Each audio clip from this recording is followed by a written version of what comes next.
Hey chingos, welcome to drama series Tamil. இன்னைக்கு நம்ம பார்க்க போறது ப்ரோ போனோல எபிசோட் நம்பர் 10 தமிழ்ல பார்க்க போறோம். லாஸ்ட் எபிசோட்ல நம்ம ஹீரோ டீமேட்ஸ் எல்லார்கிட்டயுமே நான் உங்களை கோர்ட்ல பாத்துக்கிறேன் அப்படின்னு கெத்தா சொல்லிட்டு போயிருந்திருப்பாங்க. இப்ப கோர்ட்டும் கூடியாச்சு.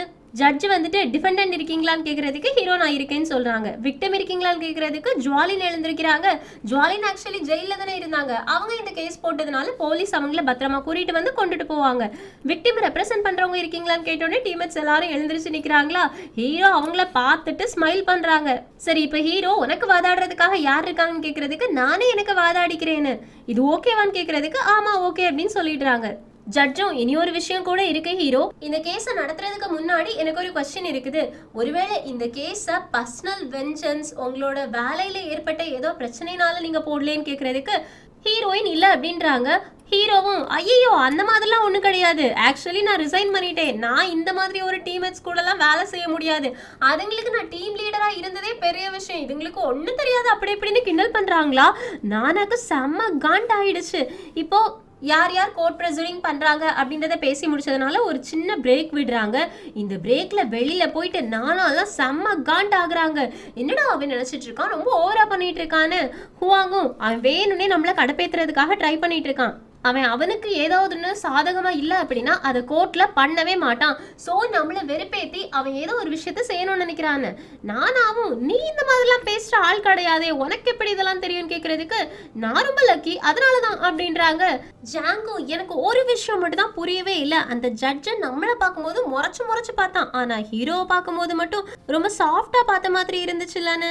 நானாவும் ஆமா கரெக்ட், இதுக்கு நான் தான் சரியான ஆள் அப்படின்றாங்க. ஹீரோயினும் கரெக்ட் அப்படின்னு சொல்லிட்டு நானாக்கு மறுபடியும் வேஷம் போட்டு கொடுத்து இதுக்கு முன்னாடி ஹீரோவுக்கும் இந்த ஜட்ஜுக்கும் ஏதாவது பழக்கம் இருக்கா அப்படின்னு விசாரிக்கிறதுக்காக போறாங்க.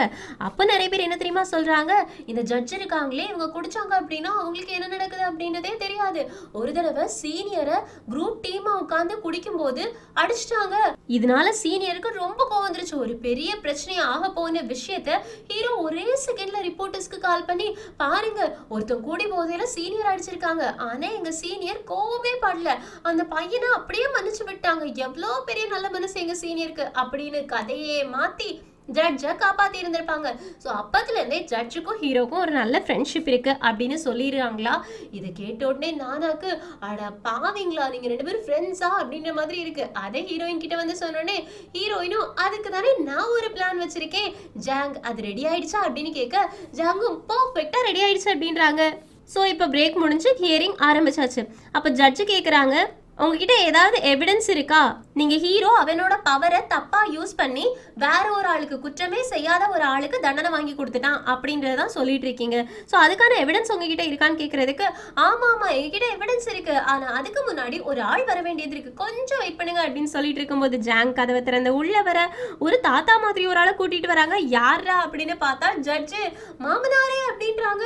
ஹீரோவும் மாமனாரா அப்படின்னு பாக்குறாங்களா. அப்பதான் உள்ள வந்தவர் ஜாங்க திரும்பி பார்த்து இதனாலதான் எனக்கு ஐஸ் வச்சு இந்த கோர்ட்டுக்கு நீ என்ன கூப்பிட்டு வந்தியா அப்படின்ற மாதிரி கேக்குறாங்க. ஆக்சுவலி என்ன அப்படின்னா ஹீரோ இதுக்கு முன்னாடி ஜட்ஜை மாத்துறதுக்கு என்னெல்லாம் பிளான் பண்ணாங்க, அதே பிளான தான் ஹீரோயினோட டீம் மொத்தமா போட்டு இந்த ஜட்ஜுக்கு மஷ்ரூம்னா ரொம்ப பிடிக்கும் அப்படின்னு தெரிஞ்சுக்கிட்டு ஜாங்க வச்சு மஷ்ரூமை கொடுத்து இதுக்கெல்லாம் நீங்க காசே தர வேண்டாம், ஒன்னே ஒண்ணு மட்டும் பண்ணுங்க, கோர்ட்ல எங்களுக்காக ஒரே ஒரு கேஸ்ல வாதாட கூட செய்ய வேண்டாம், உள்ள வந்துட்டு சும்மா போங்க போதும் அப்படின்னு சொல்லி இருந்திருப்பாங்க. சோ அவரு வராரு, மாமனாரை எதிர்த்து எப்படி பேச முடியும், அதனாலதான் மருமகனார் வந்துட்டு இந்த கேஸை நான் 2 நாளைக்கு தள்ளி வைக்கிறேன் அப்படின்னு சொல்லிட்டு தள்ளி வச்சது மட்டும் இல்லாம மாமனார் கிட்ட நான் வீட்டுக்கு போயிட்டு கால் பண்றேன் அப்படின்னு சிக்னல் கொடுத்துட்டு போறாங்களா. ஹீரோவும் ஏன் பொருள் எடுத்து எனக்கே போடுறீங்களாடா அப்படின்னு கேட்க ஹீரோயினும் உங்ககிட்ட இருந்து தானே சார் கத்துக்கிட்டோம் அப்படின்னு சொல்றாங்க. இப்போ அடுத்த ஜட்ஜ் வந்தாச்சு, அடுத்த ட்ரையலும் ஆரம்பிச்சாச்சு. இப்ப நம்ம ஹீரோ நாளை கடத்தணும் இல்ல, அதுக்காக வீல் சேர்ல பேஷண்ட் மாதிரி வந்துட்டு என்னால இங்கெல்லாம் நிறைய நேரம் உட்காந்து பேச முடியாது, எனக்கு டாக்டர் எங்கேயுமே அலையக்கூடாதுன்னு சொல்லியிருக்காங்க அப்படி இப்படின்னு ஆக்டிங்க போடுறாங்க. ஆக்டிங் அப்படின்றது பக்காவா தெரியுது, இருந்தாலும் மெடிக்கல் சர்டிபிகேட் கையில வச்சிருக்காங்களே. ஸோ ஜட்ஜு வேற வழி இல்லாம சரி வேற ஒரு நாள் வாங்க அப்படின்னு அனுப்பி வைக்கிறாங்க.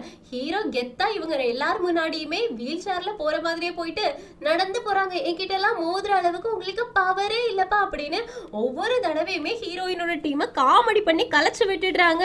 இதனால ஹீரோயின் நானா எல்லாருக்குமே செம்ம காண்டாவது, அவன் நம்மள என்ன மார்க் பண்றானா அப்படின்னு கேட்க ஹுவாங்கும் இதுக்கு மேல அவனை நாம டிஸ்ட்ராக்ட் பண்றதுக்கு விடவே கூடாது, அடுத்த தடவை நான் கேஸ வாதாடுறேன்னு. நானாவும் எதை வச்சு நீ வாதாடுவேன்னு கேட்கறதுக்கு என்கிட்ட ரிசர்ச் இருக்கு அப்படின்றாங்க. ஸோ நெக்ஸ்ட் ஹியரிங்ல ஹுவாங்க பேச அலோவ் பண்றாங்க. ஹுவாங் வந்தோடனே என்ன சொல்றாங்க அப்படின்னா, ஹீரோ வேணும்னே பழி வாங்குறதுக்காக தான் அந்த ஓனருக்கு அவ்வளோ பெரிய தண்டனையை கொடுத்தான்னு. அது மட்டும் இல்லாம ரிவெஞ்ச்காக அவன் நிறைய வருஷங்களா அவனையே ப்ரிப்பேர் பண்ணி வச்சுட்டு இருந்தான்னு. ஜட்ஜும் எப்படி அப்படின்னு கேட்கறதுக்கு 12 வருஷத்துக்கு முன்னாடி இவனுக்கு லா ஸ்கூல்ல படிக்கிறதுக்கான ஆப்பர்ச்சுனிட்டி கிடைச்சிருக்கு. அவன் வீட்டு பக்கத்திலேயே கிடைச்சிருக்கு. ஆனா அவன் என் வீட்டு பக்கத்துல எனக்கு வேண்டாம் அப்படின்னு சொல்லிட்டு கேபிட்டல் சிட்டிக்கு வந்திருக்கான். அங்கதான் பேங்க் அவங்களோட கம்பெனியை ஓப்பன் பண்ணியிருக்காங்க. அது மட்டும் இல்லாமல் பேங்க் எந்த இடத்துல கம்பெனி வச்சுருந்தாங்களோ அதே இடத்துல தான் போஸ்டிங் கேட்டு வாங்கி போயிருக்கான். வேற இடத்துல கொடுத்து இதை விட சம்பளம் அதிகமாக தரேன்னு சொல்லி கூட அந்த இடத்துக்கெல்லாம் அவன் போகவே இல்லை. ஏன்னா கண்டிப்பாக ஒரு கம்பெனினா பிரச்சனை வரும். அந்த பிரச்சனையில இவன் என்னைக்காவது ஒரு நாள் சிக்குவான். அப்ப நம்ம அவனுக்கு தண்டனை கொடுக்கற மாதிரி ரிவெஞ்சை எடுத்துக்கலாம் அப்படின்றதுக்காக தான் இவன் நிறைய வருஷங்களா இதை பிளான் பண்ணி பண்ணிட்டு இருக்கான்னு. ஜட்ஜும் ஹீரோ நீ ஏதாவது சொல்ல விரும்புறியா அப்படின்னு கேட்கறதுக்கு ஹீரோவும் எனக்கு எவிடன்ஸ் வேணும். ஜஸ்ட் நான் இந்த மாதிரி படிச்ச விஷயங்கள், நான் வேலை பார்த்த விஷயங்கள், இதை மட்டும் வச்சு நான் அவனை பழி வாங்குறதுக்காக தான் இங்க டெலிபரேட்டா வந்தேன் அப்படின்னு சொல்றதெல்லாம் என்னால் அக்செப்ட் பண்ண முடியாது. எனக்கு கரெக்டான எவிடன்ஸ் வேணும் அப்படின்னாங்க. ஜட்ஜுக்கும் இது கரெக்டுன்னு தான் தோணுது. அதனால சரி எவிடன்ஸை கொண்டு வாங்கன்னு சொல்றதுக்கு அடுத்த தடவை நாங்கள் எவிடன்ஸை கொண்டு வரோம். அதுக்காக எங்களுக்கு தேவையானது ஒரே ஒரு ஆள் தான். ஹீரோ ஜட்ஜா இருக்கும்போது இந்த கேஸை வாதாடினாங்களே அந்த வக்கீல் அப்படின்றாங்க. ஸோ ஜட்ஜும் ஓகே அப்படின்னு பெர்மிஷன் கொடுத்துட்றாங்க. இப்போ ஹீரோயினும் நானாவும் வெளியில இருந்துட்டு இருக்கும்போது ஹுவாங் ரொம்ப ஜாலியா பாத்தியா ஹீரோட ஃபேஸை பாத்தியா நம்ம சாதிக்க போறோம் அப்படி இப்படின்னு சொல்றதுக்கு நானா கேட்குறாங்க. ஆமா அவன் இந்த இடத்துல தான் படிச்சான், இந்த இடத்துல தான் வேலை பார்க்க போனான், இப்படின்ற எல்லா விஷயமே கோர்ட் விஷயங்கள். இந்த விஷயங்கள் எல்லாமே அஃபிஷியலா யாருமே யார்கிட்டயுமே கொடுக்க மாட்டாங்க. உனக்கு எப்படி இந்த டீட்டெயில்ஸ் எல்லாம் கிடைச்சதுன்னு ஹுவாங்கும் எனக்கு கொஞ்சம் கனெக்ஷன்ஸ் இருந்துச்சு, நம்ம ஒர்க் பண்றது எந்த மாதிரிப்பட்ட கம்பெனி, அதனால எனக்கு இதெல்லாம் ஈஸியா கிடைச்சிருச்சுன்னு நானாவும் சும்மா சொல்லாத எனக்கு நீ ஏதோ தப்பா பண்ற மாதிரி தெரியுதுன்னு. ஹுவாங்கும் தப்பாலாம் ஒன்றும் பண்ணல, நம்ம இந்த கேஸ்ல வின் பண்ண தான் போறோம், சரி வாங்க இன்னைக்கு நான் ட்ரீட் வைக்கிறேன், லஞ்சுக்கு நானே காசு கொடுக்குறேன் அப்படின்னு ஜாலியா சிரிச்சுட்டு போறான். நானாவுக்கும் ஹீரோயினுக்கும் ஏதோ இவன் தப்பு பண்றான் அப்படின்ற மாதிரி இருக்கு. இங்க கட் பண்ணா பியும் ஹீரோவோட சீனியர் இருக்காங்கல்ல அவங்க 2 பேருமே சேர்ந்து குடிக்கிறதுக்காக வந்திருக்காங்க. ஸோ இந்த கேஸ்ல ஹீரோவை மாட்டி விட சீனியரும் பிளான் பண்றாங்க, ஜூனோட அப்பாவும் பிளான் பண்றாங்க, அதுக்கு பியும் சப்போர்ட் பண்றாங்க. கோர்ட்ல ஹுவாங் யாரை விசாரிக்கணும்னு சொல்லியிருப்பான், ஒரு வக்கீல விசாரிக்கணும்னு சொல்லியிருப்பாங்கல்ல அந்த வக்கீல் கூட தான் இவங்க 2 பேரும் இன்னைக்கு மீட்டிங்கே போடுறாங்க. அப்போ இந்த ஆள் யார் பக்கம் பேசுவாங்க அப்படின்றது உங்களுக்கு ஃபர்ஸ்டே தெரிஞ்சிருக்கும். இந்த மீட்டிங் முடிஞ்சதுக்கு அப்புறமா பி நேரா ஜூனை பாக்குறதுக்காக வந்திருக்காங்க. உன்னை சிஇஓ பொசிஷன்ல இருந்து தூக்குனதுக்கு அப்புறமா கூட நல்லா வேலை செய்யற போலியேன்னு. ஜூனு ஆமா நீ புது சிஇஓ தானே, அதனால உன் வேலையை நீ கரெக்டா பாரு, என்ன வந்து பாத்துட்டு இருக்காதுன்னு.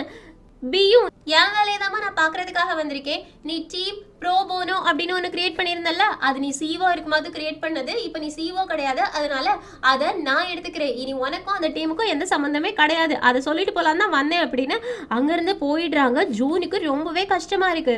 ஸோ ஹீரோவுக்கு கால் பண்ணி நான் உன்னை பார்க்கணும் அப்படின்னு கூப்பிடுறாங்க.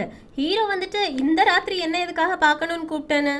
ஜூனும் ஏன் நம்ம 2 பேரும் பார்க்கக்கூடாதான்னு கேட்க ஹீரோவும் அந்த மாதிரிலாம் கிடையாது, நம்ம 2 பேரும் இப்போ எனிமீஸ் ஆச்சே, உன்னோட டீமும் நானும் தான் சண்டை போட்டுட்டு இருக்கோம், ஸோ இந்த மாதிரி மீட் பண்ணுறது எனக்கு தப்பாக இருந்த மாதிரி தோணுதேன்னு.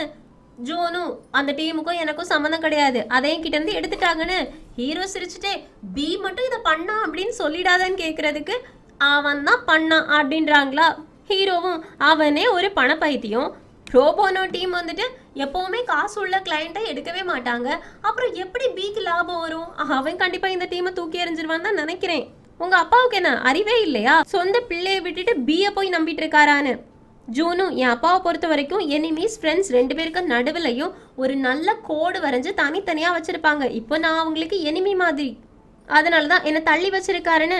ஹீரோவும் நீ அவருக்கு அப்படி என்ன பண்ண அப்படின்னு கேட்க ஜூனும் ஆல்ரெடி நடந்தது நடந்து போச்சு, இப்போ அதை பற்றி எதுவுமே பேசி மாற போகிறது கிடையாது, ஸோ இப்போ என்ன விஷயம் அப்படின்னா நீ இந்த கேஸில் வின் பண்ணுவியா பண்ண மாட்டியா அதுதான் கேஸு.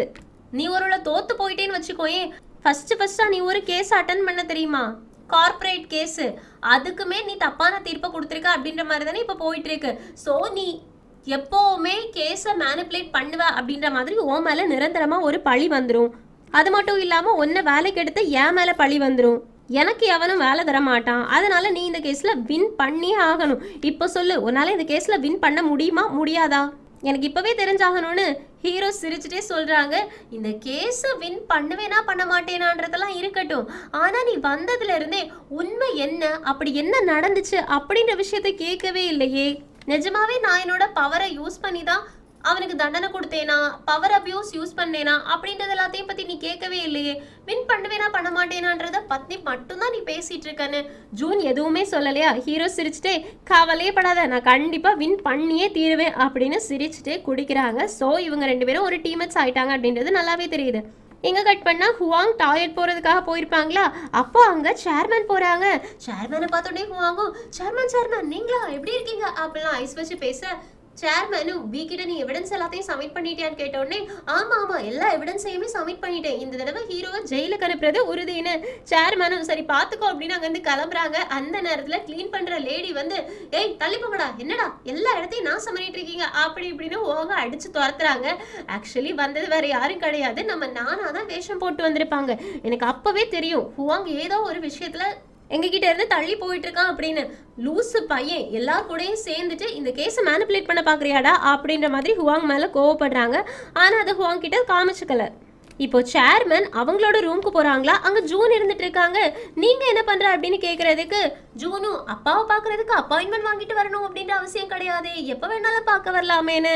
அவங்க அப்பாவும் ஆமாமா நீ எப்ப வேணாலும் பார்க்க வரலாம், சரி என்ன விஷயம் சொல்லுன்னு. ஜூனு என்னோட டீம் ப்ரோ போனோவை நீங்க பி கிட்ட கொடுக்க சொல்லிட்டீங்க, இது எதனால அப்படின்றது தெரிஞ்சுக்கலாமான்னு. இப்பதானே உன்னை சிஇஓ பொசிஷன்ல இருந்து கீழே இறக்கி இருக்கேன், நீ அதனால கொஞ்சம் ரெஸ்ட் எடு, அதுக்கப்புறமா இந்த கேஸ்லாம் முடிஞ்சதுக்கு அப்புறமா வந்து ஜாயின் பண்ணிக்கோன்னு.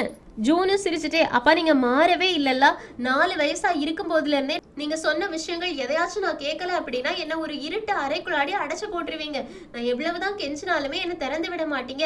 அதே மாதிரி தானே இப்போ உங்க பேச்ச நான் கேட்கல அப்படின்றதுக்காக என்கிட்ட இருக்கிற எல்லாத்தையுமே பிடுங்கிட்டீங்கன்னு. அவங்க அப்பாவும் நீ 4 வயசுல அடைஞ்சு கிடந்தல்ல, அந்த ரூம் இருட்டா இன்னும் அப்படியே தான் இருந்துட்டு இருக்கு, இப்ப வேணாலும் நான் அதை யூஸ் பண்ணலான்னு. ஜூனுக்கு செம்ம காண்டாயிடுச்சு. நான் ஒன்றும் அந்த 4 வயசு பொண்ணு கிடையாது, இப்போ எனக்கு 40 வயசு ஆயிடுச்சு அப்படின்னு அவங்களோட ரெசிக்னேஷன் லெட்டரை கொடுக்குறாங்க. உடனே அவங்க அப்பாவும் 4 வயசுல உன்னால ஓட முடியல, இப்போ 40 வயசுல வீட்டை விட்டு ஓடுறியா அப்படின்னு கேட்க ஜூனும் இல்லவே இல்லை கண்டிப்பா நான் திரும்பி வருவேன் அப்படின்னு சொல்லிட்டு அங்கிருந்து போறாங்க. ஜூனோட அப்பாவுக்கு சிரிப்பு அடக்க முடியல. இப்போ நெக்ஸ்ட் ஹியரிங் வந்தாச்சு, வக்கீலை விசாரிக்கிறதுக்காக கூப்பிட்டு விட்டுருக்காங்க. இந்த வக்கீல் தான் ஜுவாலினோட அப்பாவுக்காக கேஸை வாதாடினவங்க. ஸோ அவங்கக்கிட்ட ஜட்ஜு கேட்கும்போது அவங்க என்ன சொல்கிறாங்கன்னா ஹீரோ ஜட்ஜாக இருக்கும்போது இந்த கேஸை நான் விசாரிக்கணும், அடுத்த லெவலுக்கு கொண்டு போகணும் அப்படின்னா சேர்மன் இந்த கேஸுக்குள்ளே வந்தே ஆகணும் அப்படின்னு சொன்னான். அவனால தான் நாங்கள் சேர்மனை உள்ளே கூட்டிகிட்டு வந்தோன்னு. ஹீரோ எதுவுமே பேசாமல் அமைதியாக அப்சர்வ் மட்டும் பண்ணிட்டு இருக்காங்க. அதுக்கப்புறமா நூடுல்ஸ் டப்பாவோட ஃபோட்டோ இருக்கும்ல, அதை காமிச்சு இது கூட ஹீரோ தான் உள்ளே கொண்டு வந்தான். அந்த சம்பவம் நடந்த இடத்துல எவிடன்ஸ்க்காக ஃபோட்டோ எடுத்திருப்பாங்கல்ல, அதில் இந்த நூடுல்ஸ் டப்பா இல்லவே இல்லை. இவன் எதுக்காக இந்த நூடுல்ஸ் டப்பாவை அங்கே கொண்டு வந்தான் அப்படின்றதே எங்களுக்கு தெரியலை. அது மட்டும் இல்லாமல் கோர்ட்டில் ஓப்பனாக எல்லார் முன்னாடியுமே என்ன ஜுவாலினோட அப்பாவை உள்ளே கொண்டு வந்தே ஆக்கணும் அப்படின்னு ப்ரெஷர் பண்ணான் அப்படின்னு சொல்கிறாங்க. ஸோ வக்கீல் சொல்ல வேண்டிய விஷயங்களெல்லாம் சொல்லி முடிச்சதுனால சரி நீங்கள் கிளம்புங்க அப்படின்னு சொல்லிடுறாங்க. வேற ஏதாவது பேசணுமா அப்படின்னு கேட்டோடனே ஜுவாலின் கையை தூக்குறாங்க. சரி நீ என்ன சொல்லணுமோ முன்னாடி வந்து சொல்லுன்னு சொன்னோடனே ஜுவாலின் கண்ணில் கண்ணீரோட பேச முடியாமல் பேசுகிறான். என் அப்பா ஒன்றும் அந்த அளவு நல்லவர் கிடையாதுன்னு ஜட்ஜு டே என்னடா பேசுற என்னடா அப்படின்னு கேட்க ஜுவாலினும் நான் சொல்கிறது உண்மைதான், என் அப்பா ஒன்றும் அவ்வளோ நல்லவர் கிடையாது, நாங்கள் சின்ன வயசுல நிறையவே கஷ்டப்பட்டிருக்கோம், அதனால அவரோட ஃபேமிலி மெம்பர்ஸ் கஷ்டப்படக்கூடாது அப்படின்றதுக்காக நிறைய அவரு காசை மிச்சம் பிடிப்பாரு, அது ஒன்றும் தப்பு கிடையாதே. அந்த ஃபயர் ஆக்சிடென்ட் நடக்கும்போது ஒரு ஆள் இறந்து போயிட்டாங்க, அந்த பையன் இறந்து போனதுக்கு அப்புறமா எங்க லைஃபே மாறிடுச்சு, எங்க அப்பா ஜெயிலுக்கு போயிட்டாங்க, எங்க லைஃபே அழிஞ்சு போயிடுச்சு, எங்க அப்பா ஒன்றும் அந்த தீயா வேணும்னே அவரே ஸ்டார்ட் பண்ணியிருக்க மாட்டாரு, நாங்க வேலை செஞ்சது ஒரு சின்ன பேப்பர் மில், எவ்வளவுதான் நாங்கள் அங்கே சேஃப்டி மெஷர்மெண்ட் பண்ணியிருந்தாலுமே ஏதாவது ஒரு சின்ன தப்பு நடக்கிறதுக்கு சான்ஸ் இல்லை அப்படின்னு நீங்கள் நினச்சிட்டு இருக்கீங்களா? என் அப்பா ஒன்றும் அந்த பையனோட சாவுக்கு காரணம் கிடையாது, ஆனால் என் அப்பா சாவுக்கு காரணம் யார் அப்படின்றது எனக்கு நல்லாவே தெரியும். நான் உட்காந்துட்டு இருக்கானே ஹீரோ, இவன் தான், இவனுக்கு கண்டிப்பாக நீங்கள் தண்டனை கொடுத்தே ஆகணும் அப்படின்னு ஒரு எமோஷ்னலாக பேசுகிறாங்க. ஹீரோவுக்கு ரொம்பவே நர்வஸ் ஆகுது. இப்போ ஹீரோ பேச சொல்கிறாங்களா, ஹீரோவும் எனக்கு இன்னும் ஒரே ஒரு நாள் மட்டும் கொடுக்குறீங்களா, ஏன்னா எனக்குன்னு ஒரு வக்கீலை நான் அரேஞ்ச் பண்ண வேண்டியது இருக்குன்னு. டீமேட்ஸ் எல்லாருமே என்னடா இவன் பேசிகிட்டு இருக்கான், இன்னும் ஒரு நாள் டைம் கேட்குறானா அப்படின்னு பார்க்குறாங்க. ஜட்ஜும் இனி ஒரு நாள் டைம் கொடுத்துட்றாங்க. இப்போ டீமேட்ஸ் எல்லாருமே தனியாக உட்காந்து சாப்பிட்டுட்டு இருக்காங்களா, அப்போது இன்னும் இந்த விசாரணை தள்ளி போக நமக்கு ரொம்ப அன்கம்ஃபர்டபுளா தான் இருக்கு. என்னடா பண்றது அப்படின்னு யோசிக்கிறாங்க. நானாவும் ஜட்ஜாவே இருந்தா கூட அவங்களும் ஒரு மனுஷங்க தானே. ஹீரோட அம்மாவோட கை ஒருத்தனால கட் ஆயிருக்கு. யாரா இருந்தாலும் அந்த இடத்துல இருந்து யோசிச்சு பாரா, தன்னோட அம்மாவோட கை கட்டானது காரணமானவங்களை பழி வாங்கணும் தானே நினைப்பாங்கன்னு. ஜாங்கோ அந்த மாதிரிலாம் நினைக்க கூடாது. அப்படி இருந்தாங்க அப்படின்னா அவங்க ஜட்ஜாவே இருக்கிறதுக்கு தகுதி இல்லாதவங்கன்னு அர்த்தம்னு ஹுவாங்கும். நம்ம இப்போ சரியான வழியில தான் போயிட்டு இருக்கோம், நீ எதுக்கும் கவலைப்படாத, கண்டிப்பா ஹீரோவை நம்ம ஜெயிலுக்கு அனுப்பலான்னு. நானாவும் நீ ரொம்ப சந்தோஷமா இருக்கியான்னு கேட்க, ஹுவாங்கும் ஏன் நான் சந்தோஷமா இருக்க கூடாதான்னு கேட்க, நடிக்காதடா, நீ பிஏ பார்க்கறதுக்காக அடிக்கடி போறதே எங்களுக்கு தெரியாது அப்படின்னு நினைச்சிட்டு இருக்கியா? எனக்கு ரொம்ப நல்லாவே தெரியும். நீ அவர் கூட என்னடா டீல் பேசியிருக்க அப்படின்னு கேட்கறதுக்கு, நான் ஒன்றும் அவரு கூட டீல் பேசல, அவரு நம்மளோட சீனியர், அதனால அவரு நமக்கு ஹெல்ப் பண்றாரு, அவ்வளவுதான், வேற எதுவும் கிடையாதுன்னு. நானாவும் உன்னை என்னால் இதுக்கு மேலே நம்ப முடியாதுன்னு சொல்லிடுறாங்க. ஹுவாங்கும் நம்ப முடியலை அப்படின்னா நம்பாத, ஏதாவது பிரச்சனை அப்படின்னா ஏன் மேலேயே தூக்கி போடுன்னு அங்கேருந்து போயிடுறாங்களா. நானாவுக்கு செம்ம காண்டாயிடுச்சு. இப்போ அடுத்த நாள் காலையிலே ஹுவாங் பியோட ரூமுக்கு போகிறாங்க. பி வந்துட்டு அடுத்த ட்ரையலுக்கு தேவையான எல்லாத்தையும் ரெடி பண்ணிட்டியா, நான் சொன்ன மாதிரியே ரெடி பண்ணிட்டியான்னு கேட்குறதுக்கு, ஆமாம் எல்லாத்தையுமே பர்ஃபெக்டாக ரெடி பண்ணிட்டேன், இந்த தடவை ஹீரோ ஜெயிலுக்கு போகிறது உறுதின்றாங்க.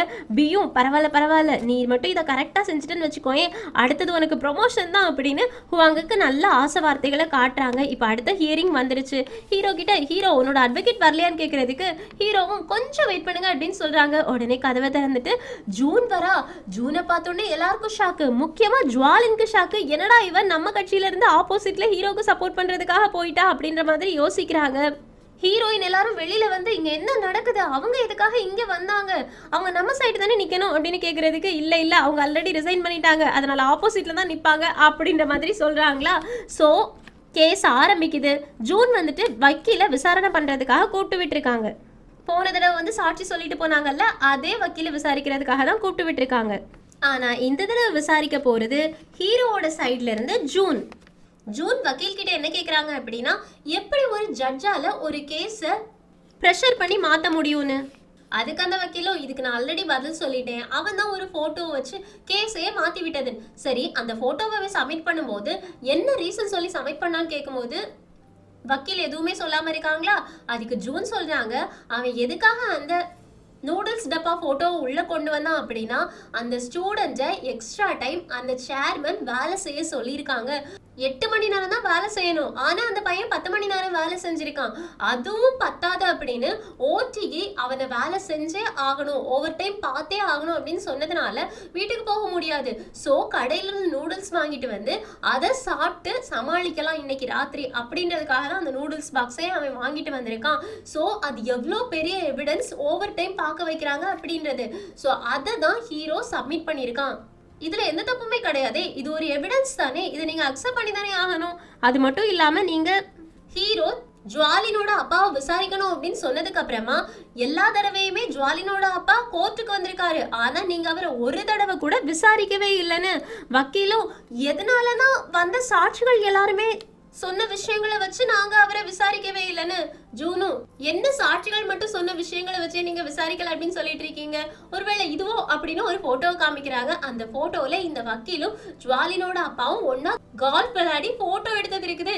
நீங்க 2 பேருமே ஃப்ரெண்ட்ஸ், அதனாலதான் இந்த கேஸ்ல இருந்து அவரை வெளியில கொண்டு வரதுக்காக நீங்க அவரை விசாரிக்கவே இல்லை. அவர் விசாரிச்சா கண்டிப்பா இந்த நூடுல்ஸ் பாக்ஸ் பத்தி ஓவர் டைம் பாத்தி இந்த மாதிரி விஷயங்கள் வெளியில வந்துடும் அப்படின்றதுக்காக தான் நீங்க விசாரிக்கவே இல்லை அப்படின்னு அவர் மேலேயே பழிய தூக்கி போடுறதுக்கு வக்கீல் மிரண்டு போயிடுறாங்க. இப்ப ஜட்ஜு கிட்ட ஜூன் திரும்பி சொல்றாங்க, பாத்தீங்களா ஹீரோ பர்சனல் வெஞ்சன்ஸை வச்சு இதெல்லாம் பண்ணவே இல்லை, அவனுக்கு ஒரு விஷயம் சஸ்பிஷியஸா தெரிஞ்சிருக்கு, சோ அந்த விஷயத்த விசாரிக்கணும், நேர்மையா இந்த கேஸ முடிக்கணும் அப்படின்னு நினைச்சிருக்கான். ஆனா வக்கீல் ஜுவாலினோட அப்பா அப்படின்ற ஒரே ஒரு காரணத்துக்காக ஜுவாலினோட அப்பாவை கேஸுக்குள்ளாடி இழுத்து விடுறதுக்கு ரொம்ப யோசிச்சிருக்காரு. சோ ஹீரோ அவனோட தெளிவுக்காக ஜுவாலினோட அப்பாவும் உள்ள கூப்பிட்டு வச்சிருக்காங்க. இதுல எந்த தப்புமே கிடையாது, இதுல பவர் அபியூஸே கிடையாது, அவன் உண்மையை மட்டும் தான் வெளியில கொண்டு வரணும்னு நினைச்சிருக்கான் அப்படின்னு சொன்னோடனே ஹீரோ கை தட்டுறாங்களா. ஹீரோயினோட டீமுக்கு அடுத்தது ப்ரிப்பேர் பண்றதுக்கு டைம் கொடுக்குறாங்க. ஹீரோயினோட டீம் எல்லாரும் ஆஃபீஸ்க்கு போனதுக்கு அப்புறமா, நிஜமாவே ஜூன் ஒரு சிஓ இருக்கிறதுக்கான தகுதியான ஆள் தான், எப்படி பாரு கதையே ட்விஸ்ட் பண்ணி விட்டுட்டாங்கன்னு. ஹுவாங்கும் அவங்க என்னதான் ட்ரை பண்ணாலுமே அடுத்தது அவங்க என்ன பண்ண போறாங்க அப்படின்றது எனக்கு தெரியும்ன்றாங்க. நானாவும் கொஞ்சம் போதும் நிறுத்திரியா, நீயா யோசிச்சு ஒரு விஷயத்த பண்ணாம அடுத்தால் சொல்ற விஷயங்களை தான் எங்களோட மண்டைக்குள்ள கொண்டு வந்து திணிப்பா அப்படின்னா தயவு செஞ்சு அடுத்த டீம் மீட்டிங்கெல்லாம் நீ வந்துடாதுன்னு ஹுவாங்கும் உடனே ஓகே நான் கிளம்புறேன் அப்படின்னு கிளம்பி போயிடுறாங்க.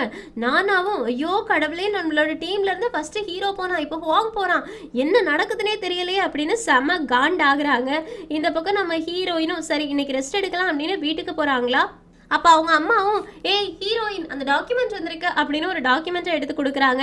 ஹீரோயின் அதை பார்த்துட்டு அம்மா நான் தான் சொன்னேன்ல இது யாரோ தெரியாம போட்டிருக்காங்கம்மா, நம்மலாம் கடனெல்லாம் அடைச்சாச்சு, ஆல்ரெடி நமக்கு ஜட்ஜ்மெண்ட் கொடுத்தாங்கல்ல அந்த ஜட்ஜ் எல்லாத்தையுமே கரெக்டாக பர்ஃபெக்டாக முடிச்சிருக்காங்க, ஸோ நம்ம மேலே யாருமே இனி கேஸ் போட முடியாதுமா அப்படின்னு சொல்லிட்டு அந்த ஜட்ஜ்மெண்ட்டை மடக்கி வைக்க போறாங்களா. அப்பதான் அதுல இருந்த நேம நோட் பண்றாங்க. அதுல ஹீரோவோட நேம் இருக்கும். அப்படின்னா நம்மளோட கேஸை விசாரிச்சு ஜட்ஜ்மெண்ட் கொடுத்த ஜட்ஜி ஹீரோவா அப்படின்னு யோசிக்கிறாங்க.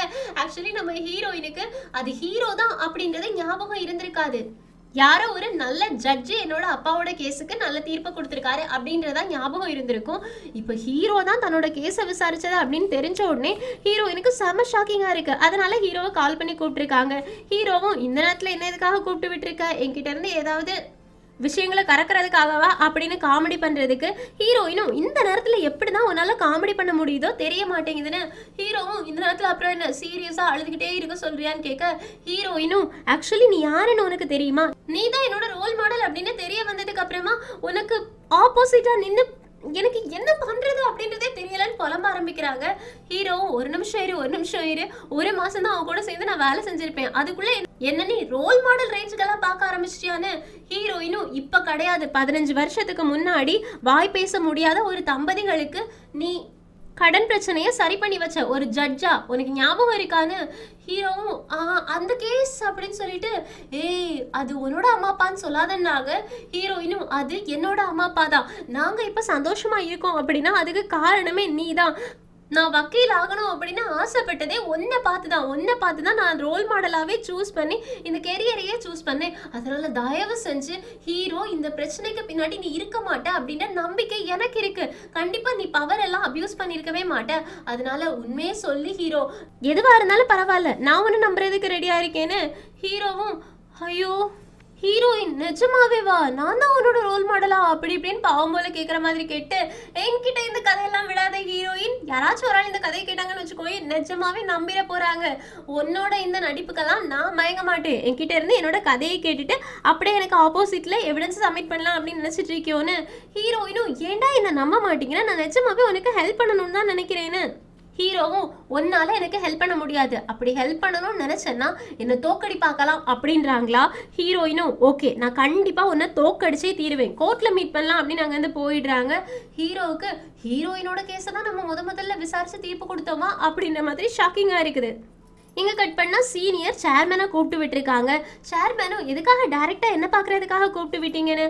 அதுக்கு சீனியர் சொல்றாங்க என்னால பி கிட்ட இந்த விஷயத்த கேட்க முடியாது, உங்க பொண்ணே டைரக்டா வந்து ஹீரோவுக்கு அட்வொகேட்டா வாதாட வந்திருக்காங்க, ஸோ என்ன நடக்குதுங்க, நீங்க ஏன் பக்கம் இருக்கீங்க, ஆனா உங்க பொண்ணு எதுக்காக ஆப்போசிட் சைட்ல இருந்துட்டு இருக்கான்னு.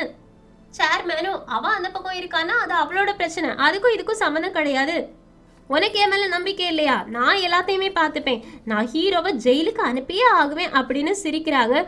ஸோ அடுத்த ஹியரிங்ல ஏதோ பெருசா பிளான் பண்ணிட்டாங்க அப்படின்றது மட்டும் தெரியுது.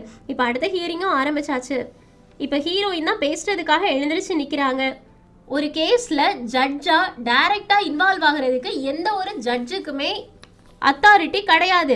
ஆனா ஹீரோ 7 வருஷத்துக்கு முன்னாடி அவனா முன் வந்து ஜுவாலினோட அப்பாவை விசாரிக்கணும்னு கேட்டிருக்கான். அது மட்டும் இல்லாம ஹீரோ நீ அவருக்கு 7 வருஷம் தண்டனை தானே கொடுத்தேன்னு ஆமான்றாங்க ஹீரோ. இது ரொம்ப ஓவரான பனிஷ்மெண்ட் மாதிரி உனக்கு தெரியலையா, அவர் ஜெயிலே 1 வருஷத்துல இறந்து போயிருக்காரு, ஸோ இது கடுமையான தண்டனை அப்படின்றத நீ உணரவே இல்லையான்னு கேட்கறதுக்கு ஹீரோவும் இது கவர்மெண்ட்ல அப்ரூவ் பண்ண பனிஷ்மெண்ட், நான் லா படி தான் அவனுக்கு பனிஷ்மெண்ட் கொடுத்துருக்கேன்னு. ஹீரோயினும் ஆனா இன்வெஸ்டிகேஷன் நடக்கும்போது நீ அந்த கம்பெனி மேனேஜர் கிட்ட திரும்ப ஒரே கொஸ்டினே கேட்டிருக்க அப்படின்னு அப்போ நடந்த சம்பவத்தை காமிக்கிறாங்க. ஹீரோ அந்த ஃபேக்டரி மேனேஜர் கிட்ட என்ன கேட்டிருப்பாங்க அப்படின்னா உங்களோட ஓனர் வந்துட்டு எப்போ பார்த்தாலும் டெய்லி வந்து வேலை எப்படி போயிட்டு இருக்கா அப்படின்றது எல்லாத்தையுமே விசாரிக்கிறதுக்கு டைரக்டா வருவாரு தானேன்னு கேட்கறதுக்கு ஆமான்றாங்க. சரி, அப்படி வரும்போது ஏதாவது களவு போயிருக்கா, திருட்டு போயிருக்கா, எல்லா எக்யூப்மெண்ட்டும் கரெக்டா தானே இருக்கு அப்படின்னு செக் பண்ணுவாங்களான்னு கேட்கும்போது ஆமான்றாங்க. அப்படியும் ஏதோ ஒரு பொருள் திருட்டு போயிருக்கா அப்படின்றதுக்காக செக்யூரிட்டி ஸ்க்ரீன் இன்ஸ்டால் பண்ணாங்களா அப்படின்னு கேட்குறதுக்கு அதுக்கும் ஆமான்றாங்க. அதே மாதிரி ஸ்டூடெண்ட்ஸ் எல்லாரையுமே வேலைக்கு எடுத்தது எதுக்காக, அவங்களுக்கு கம்மி காசு கொடுத்தா போதும் அப்படின்றதுக்காக தானே கேட்கறதுக்கு அதுக்கும் ஆமான்றாங்க. ஸோ இப்போ சொல்ல வாங்க, நீங்க தான் செக்யூரிட்டிக்கு இன்சார்ஜ். ஒவ்வொரு விஷயத்திலையுமே காசை பார்த்து பார்த்து கஞ்ச பிசினாரி மாதிரி செலவு பண்ற ஒருத்தர் செக்யூரிட்டியை எப்படி மெயின்டைன் பண்ணியிருப்பான்? அவங்க காஸ்ட்டை குறைக்கணும், விலையை குறைக்கணும், அவங்களோட லாபத்தை அதிகப்படுத்தணும் அப்படின்ற ஒரே ஒரு காரணத்துக்காக செக்யூரிட்டி மெஷர்மெண்ட்ஸை கரெக்டாக பண்ணலதானேன்னு கேட்கும்போது ஃபேக்ட்ரி மேனேஜர் இல்லை அப்படி இப்படின்னு நிறைய தடவை உளறிக்கிட்டே இருப்பாங்க. ஆனாலும் ஹீரோ விடாமல் 3 தடவை அவங்கள 3 ஹியரிங்க்கு கூப்பிட்டு விட்டு அதே கொஸ்டினை திரும்ப திரும்ப கேட்டுட்டு இருப்பாங்க. கடைசியா ஃபேக்டரி மேனேஜரும் ஆமா அவன் காசை கட் பண்ண சொன்னான், அதனால நாங்க செக்யூரிட்டி விஷயங்களை ஒழுங்கா பார்க்கல அப்படின்னு சொல்லி இருந்திருப்பாங்க. அதுக்கப்புறமா தான் ஹீரோ பாத்தீங்களா ஜாலினோட அப்பா தான் இது எல்லாத்துக்கும் காரணம் அப்படின்னு ஜாலினோட அப்பாவுக்கு ஜெயில் தண்டனை கொடுத்துருப்பாங்க. ஸோ இதை இப்போ ஹீரோயின் சொல்லிட்டு நீங்க ஃபேக்டரி மேனேஜரை திரும்ப திரும்ப திரும்ப திரும்ப உங்களுக்கு தேவையான ஆன்சர் கிடைக்கிறது வரைக்குமே விசாரிச்சிருக்கீங்க அப்படின்னு ஹீரோ எந்த பதிலுமே சொல்லலை. ஹீரோயினும் இப்போ என்னோட கேள்விக்கு ஒரே ஒரு பதில் மட்டும் சொல்லுங்க, நீங்கள் அவங்களை விசாரிக்கும் போது ஒரு தடவை கூட உங்கள் அம்மாவை பற்றி நீங்கள் யோசிக்கவே இல்லையா? உங்கள் அம்மாவோட கை அவரால் தான் போச்சுது, அதனால ரிவெஞ்ச் எடுக்கணும் அப்படின்னு உங்களோட மைண்டில் ஒரு நிமிஷம் கூட தோணவே இல்லையா அப்படின்னு கேட்ட உடனே ஜூன் எழுந்திருச்சு இவங்க அத்துமீறி பேசிட்டு இருக்காங்கன்றாங்க. ஜட்ஜும் ஆமா ஹீரோயின் அப்படின்னு ஆரம்பிக்கிறதுக்குள்ளாடி ஹீரோ எழுந்திருச்சு ஆமா நான் ஒத்துக்கிறேன், இது எல்லாத்தையுமே நான் ரிவெஞ்சுக்காக தான் பண்ணேன், என்னோட ஃபேமிலியை நாசம் பண்ணிட்டு எங்களுக்கு ஒரு சாரி கூட சொல்லாத ஒரு மனுஷன் இந்த உலகத்துல சக்சஸ் ஆகிறத என்னால் பார்த்துட்டு இருக்க முடியல. அதனால ஒவ்வொரு நாளும் அவன் என்னென்ன பண்ணிட்டு இருக்கான் அப்படின்ற எல்லா விஷயத்தையுமே நான் நியூஸ்ல பார்த்துக்கிட்டே தான் இருப்பேன். அவனோட கம்பெனியில் ஒரு ஃபயர் ஆக்சிடென்ட் வந்துருச்சு, அதுவும் அந்த கேஸை எனக்கே தந்திருக்காங்க அப்படின்னு தெரிய வரும்போது எனக்கு கடவுளே கொடுத்த ஒரு வரம் மாதிரி நான் தான் எடுத்துக்கிட்டேன். யுவரான நான் ஒத்துக்கிறேன், நான் ஒரு ஜட்ஜா இருக்கிறதுக்கு தகுதியான ஆளே கிடையாது, நான் தப்பு பண்ணதை ஒத்துக்கிறேன் அப்படின்னு ஹீரோயினும் ஷாக் ஆகி ஹீரோவை ஒத்துக்கிட்டானா அப்படின்ற மாதிரி பார்த்துட்டு இருக்காங்க. எங்க சீன் கிடையாது, இந்த எபிசோட் முடியுது. ஸோ ஹீரோ நிஜமாவே அந்த தப்பை பண்ணாங்களா, ஹீரோ இப்போ நான் தப்பு பண்ணேன் அப்படின்றத ஒத்துக்கிட்டாங்க. இதனால கேஸ் எந்த திசையில போக போகுது, என்ன நடக்கும் அப்படின்ற பரபரப்பான சம்பவங்களுக்காக அடுத்த எபிசோட்ல வெயிட் பண்ணுங்க. அடுத்த எபிசோட்ல ஒரு பெரிய ட்விஸ்ட் அண்ட் டர்ன் காத்துட்டு இருக்கு. ஸோ மிஸ் பண்ணாம அடுத்த எபிசோட்காக வெயிட் பண்ணுங்க. இந்த எக்ஸ்பிளனேஷன் உங்களுக்கு பிடிச்சிச்சுன்னா லைக் பண்ணுங்க, மறக்காம சேனலை சப்ஸ்கிரைப் பண்ணிடுங்க. Thank you friends, take care, bye bye.